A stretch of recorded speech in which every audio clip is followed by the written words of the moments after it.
Hello everyone. आज हम class 9th के सब्जेक्ट साइंस का सेट एग्ज़ाम देखते हैं।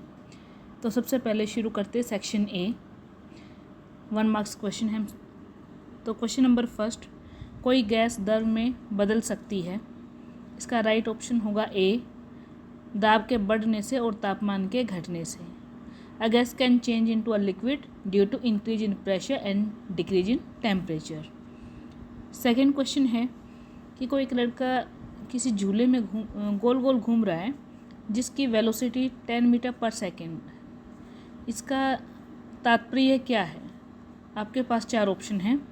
मैंने डायग्राम की हेल्प से बता रखा है कि वो हर पॉइंट पे अपने डायरेक्शन को चेंज करेगा, मतलब उसकी जो घूमने की गति है वो वेग है यानी वेलोसिटी है, जो कि एक वेक्टर क्वांटिटी है। और गोल गोल घूमना यानी कि वृत्तीय गति, जो 2 प्रकार की होती है, कोणीय गति और अभिकेंद्रीय गति। तो इस कैलकुलेशन से हम समझते हैं कि ऑप्शन सी है जो वो राइट आंसर है। इन एक्सेलरेटेड मोशन यानी कि त्वरित गति में है। थर्ड क्वेश्चन है हमारे पास, किस कोशिकांग को कोशिका का बिजली घर कहा जाता है? काफ़ी इंपॉर्टेंट क्वेश्चन है एंड इजी क्वेश्चन है। Mitochondria is known as power house of cell. Question number 4, कोशिका में प्रोटीन का निर्माण किस कोशिकांग में होता है? तो इसका राइट आंसर होगा राइबोसोम। फिफ्थ, जब दिए गए तापमान पर विलयन में और अधिक विलयन नहीं घोला जा सकता तो उसे डैश विलयन कहा जाता है। उसे संतृप्त विलयन कहा जाता है यानी कि सैचुरेटेड सॉल्यूशन। 6, एरोसोल के 2 एग्जाम्पल, धुंध और कोहरा। और भी हो सकते हैं लेकिन 2 ही पूछा तो हम 2 ही बताएंगे। क्वेश्चन नंबर 7, पादप कोशिका की सबसे बाहरी झिल्ली यानी परत को क्या कहते हैं? कोशिका भित्ति। जो आउटर मोस्ट मेम्ब्रेन है प्लांट सेल की, उसे सेल वॉल यानी कि कोशिका भित्ति कहा जाता है।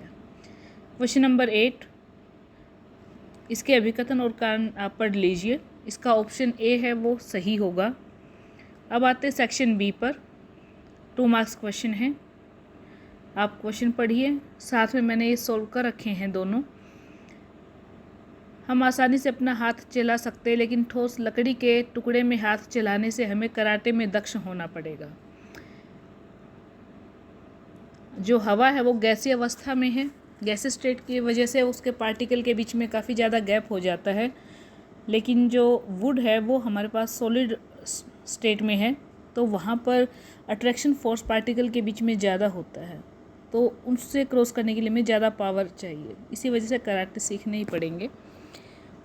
बी है, नेफ्थलीन को रखा रहने पर यह समय के साथ बगैर कोई ठोस पदार्थ छोड़े अदृश्य हो जाता है, क्योंकि यह सब्लिमेटेड सब्सटेंस है हमारे पास। नेफ्थलीन बॉल्स उत्प्रेरक पदार्थ है जो सॉलिड से डायरेक्ट गैसेस स्टेट में ही कन्वर्ट हो जाते हैं। क्वेश्चन नंबर 10, ए और बी पार्ट हैं, इसके आंसर आप चेक कर लीजिए। नेक्स्ट क्वेश्चन नंबर 11, कोशिकांगों के नाम जिनका अपना आनुवंशिक पदार्थ होता है, माइटोकॉन्ड्रिया और क्लोरोप्लास्ट। सेक्शन सी में आते हैं। आप क्वेश्चन पढ़िए और वीडियो को पॉज करके आप इनका स्क्रीनशॉट लेकर नोट कर लीजिएगा। नेक्स्ट हमारे पास 13th क्वेश्चन है। इसमें हमारे पास न्यूमेरिकल है।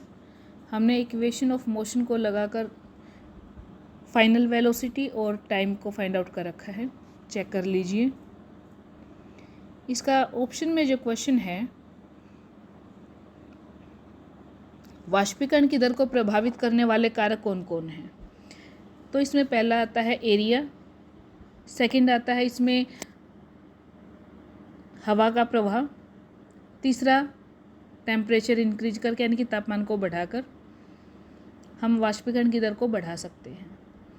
ऑप्शन बी आपको छांटना कि कौन से रासायनिक और कौन से भौतिक परिवर्तन हैं। तो इसमें जो रासायनिक आपके पास होंगे, इसमें नया एक जो कंपाउंड है, सब्सटेंस है, वो बनेगा। तो इसमें जो पहला है पेड़ों को काटना, इसमें लकड़ी ही रहती है, तो इस वजह से ये हमारे पास भौतिक परिवर्तन ही हुआ। मक्खन का पिघलना, अगर मक्खन को आप घी में कन्वर्ट कर देते हैं तो ये आपका रासायनिक परिवर्तन हो जाएगा, क्योंकि घी से हम दोबारा मक्खन नहीं गेन कर सकते। अलमारी में जंग लगना, ये भी हमारा रासायनिक परिवर्तन ही होता है। जल को उबालकर वाष्प बनाना, संघनित करके हम दोबारा जल प्राप्त कर सकते, तो ये भी भौतिक परिवर्तन ही हुआ है। ये मैंने लिख नहीं रखा है, आप इसको आराम से कर सकते हैं। नेक्स्ट हमारे पास आता है मिश्रण और यौगिक में अंतर। जब भी किसी दो चीज़ों के बीच में आपसे अंतर पूछा जाए तो आप बीच में लाइन लगाकर उसमें अंतर लिखिए, पैराग्राफ की फॉर्म में ना लिखें। पैराग्राफ की फॉर्म में लिखने से मार्क्स कम आते हैं। इसका न्यूमेरिकल था हमारे पास एक, कि जो सॉल्यूशन है विलयन है आपके पास 300 ग्राम विलायक जल में 40 ग्राम नमक को घोलकर बनाया गया है, तो इसमें हमें इसकी कंसंट्रेशन फाइंड आउट करनी थी। आप इसको चेक कर लीजिए, परसेंटेज में ये निकाल रखा है। नेक्स्ट है क्वेश्चन नंबर 15, पादप कोशिका और जंतु कोशिका के बीच में अंतर, और कोशिका को जीवन की संरचनात्मक एवं कार्यात्मक इकाई क्यों कहा जाता है। दोनों क्वेश्चन के उत्तर यहाँ पर हैं। जैसे पहले भी बताया था कि किन्हीं भी दो क्वांटिटी या कोई भी दो जो आपके पास क्वेश्चन में ऑब्जेक्ट दे रखे हैं उनके बीच में डिफरेंस करना है तो आप बीच में लाइन लगाकर ही करें, और पॉइंट के आगे ही पॉइंट नोट करें। इसमें अगर एक में लाइन ज़्यादा एक में कम है फिर भी आप पॉइंट के आगे ही पॉइंट लिखे, खाली लाइन को छोड़ सकते हैं। इसमें अगला क्वेश्चन हमारे पास इसी की चॉइस में था, प्रोकैरियोटिक कोशिका और यूकैरियोटिक कोशिका, और कोशिका झिल्ली को चयनात्मक पारगम्य झिल्ली क्यों कहा जाता है। इनका भी मैंने सॉल्यूशन लिखा है, आप इस चेक कर सकते हैं। लिखने का ढंग और पेपर को सॉल्व करने का ढंग बिल्कुल सही होना चाहिए। साफ राइटिंग में बगैर कटिंग के करेंगे तो मार्क्स हमेशा ही ज़्यादा आते हैं। और ये सेट एग्ज़ाम के जो क्वेश्चन हैं ये फाइनल पेपर में भी रिपीट हो जाते हैं, इंपॉर्टेंट क्वेश्चन होते हैं, तो इन्हें आप नोट ज़रूर करें। धन्यवाद।